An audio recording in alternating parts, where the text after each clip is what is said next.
think the disruption is more subtle. The real disruption is having a broad coalition of community beginning to ask the questions of how you create that type of change. To me, like, what is most disruptive is actually the transformational imagination of systemic change that you have, and that like is embedded in a community.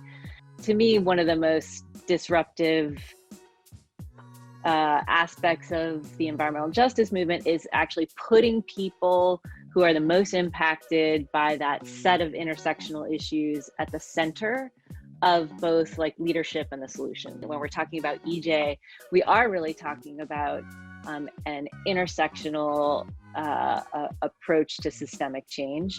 And that includes targeting where real power is and fighting and organizing in the front lines for real power. Like, I think that to me is disruptive, is making people in power afraid of an organized community that has built relationships to each other. Because I do really believe that one of the great successes of capitalism is separating us from our neighbors, right? Like separating our like interdependence of our humanity away and thinking that we're all, we got to protect ourselves and our issues. While when we embrace all oppressed people's issues, like we really are, I think, fighting for each other. And I think that really building those strong local bonds is what's going to dismantle the system. It's the first step of transformation is, first of all, this development of this oppositional consciousness of saying, no, another way is possible, another life is possible, and I don't need to be polluted, that I don't need to accept the status quo. So the fact that, all these movements begin to stand up and say no. For me, risk-taking and fear looks like being able to be vulnerable with our experiences, and where we also need to build muscle and understanding. For me, what walking into my power has meant is like what it looks like for me to be in partnership with people, holding each other accountable to what we say we're committed to, being patient, being gentle, but also being austere and being unapologetic in those things that may be contentious. You have to be able to risk in order to create something new. And so then this whole thing about the politics of care in the movement, and the thing about relationships, and the thing about accountability, all of that is trying to create a context where risk doesn't mean that you're not safe, right? It means, you know what I'm saying? Like where you can risk, where you can be wrong, where you can, fail at something, right? But it doesn't mean that you're not safe. The organizations that we found that were most powerful, they were really grounded in a group of people, right? And then that shaped everything that they did. So it wasn't so much how they were structured that mattered, but to whom they were accountable. And then the question is, then how do you create that solidarity in your constituencies so that they're going to show up? Racism's role is to keep the extractive economy extractive. It promotes, a few people having power, a few people having wealth. The type of, way that it looks at its work is by exploitation. We have to really be willing to take into account the entire nature of what our economy is built around. And right now, an economy built around profit, built around extractivism, developed off of the backs of colonialism, that's what comes into question. And so I think the kind of generative frameworks at scale are talking about an economy that's built around life. What capitalism also does, which is silo and separate communities, separate people from one another in more individualistic, more siloed, more competitive and disciplinary tracks. When you look at social movements and change, and the California farm worker movement, for example, Teatro Campesino, Radio Campesino, magazines, theater, etc. We're all an integrated part about environmental justice, labor justice, et cetera, right? So I have a colleague once who told me that Venn diagrams are actually the most radical thing on earth, that if you could convince people about the overlapping issues that all at heart have to do with the same questions of justice, right? And it's about racial justice, and it's about... Do you as a foundation or as an NGO, are you looking at funding justice and equity issues in a silo? And is that considered enough? And is that considered somehow risky?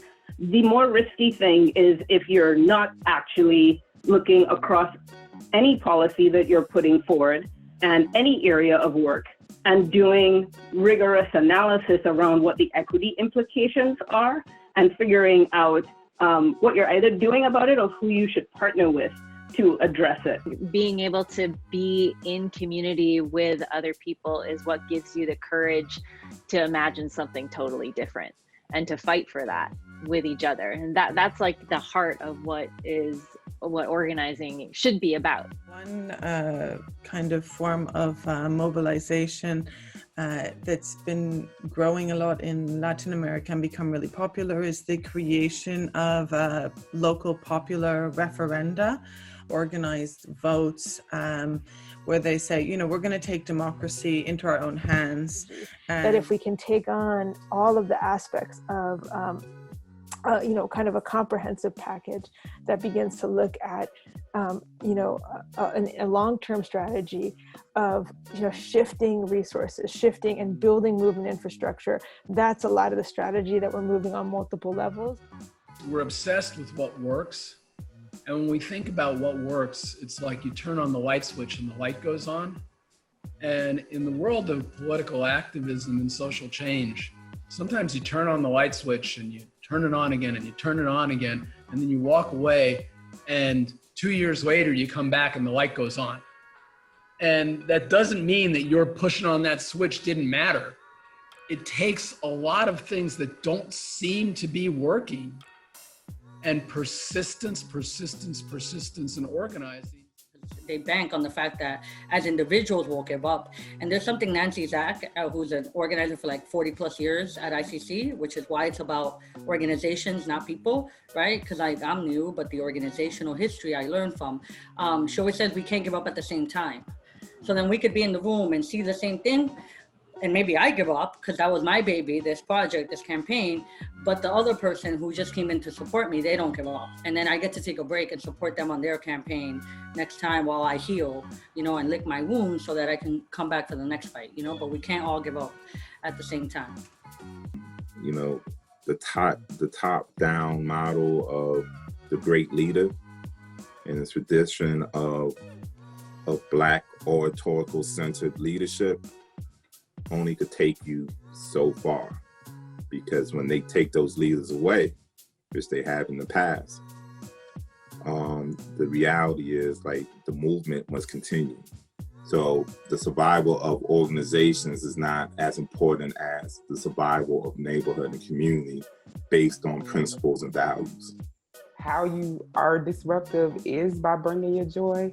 And so like just in that example that I gave of like how we were all, singing and dancing in the middle of this circle, at the same time there were police, lined up on the other side of us, you know what I mean? And that was disruptive in, getting people, folks couldn't get inside of the door because we were holding space and doing that, leading through culture. And so that, as we're talking about disruption and contention's role in radical change, like, these are some of the examples of how you lift up resiliency and still be disruptive.